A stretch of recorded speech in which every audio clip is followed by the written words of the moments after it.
दरबार।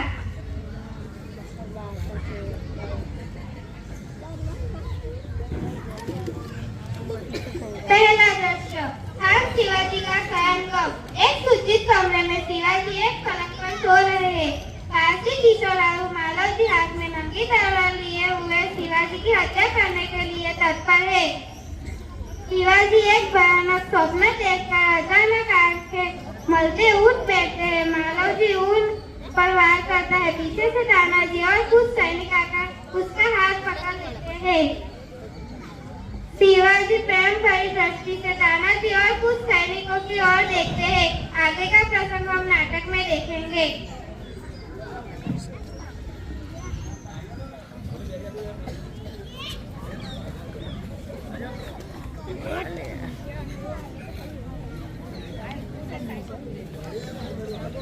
तुम कौन हो? मेरा नाम मालव जी है। मालव जी, जानते हो इस अपराध के लिए तुम्हें क्या दंड भोगना होगा? मृत्युदंड पाने से पहले तुमको मुझे एक बात बतानी होगी। वो क्या? तुम्हारी बातों और चाल ढाल से जान पड़ता है कि तुम वीर पुत्र हो, सत्यवादी हो। मैं आशा करता हूँ कि तुम झूठ नहीं बोलोगे। जो बात सत्य है उसे मैं अवश्य बता दूंगा। इसमें छिपाने की क्या बात? तुम मुझे मारकर मराठा साम्राज्य के मालिक बनना चाहते थे? नहीं।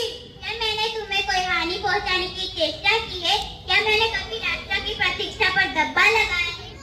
महाराज, यह सब कुछ नहीं। फिर तुम्हारे मन में क्या बात थी? यदि आप पूछते ही है तो सुनिए। मेरे पिता आपकी सेना में सिपाही थे। उन्होंने देश की रक्षा के लिए अपने प्राण न्यौछावर कर दिए। आज उनको मरे हुए 2 वर्ष हो गए। इस समय घर में मैं और मेरी माता केवल 2 प्राणी हैं। हम दोनों को पेट भर अन्न मिला दुर्बल हो गया है। इस संसार में मनुष्य सब कुछ सहन कर लेता है, परंतु पेट की भूख सहन नहीं कर सकता।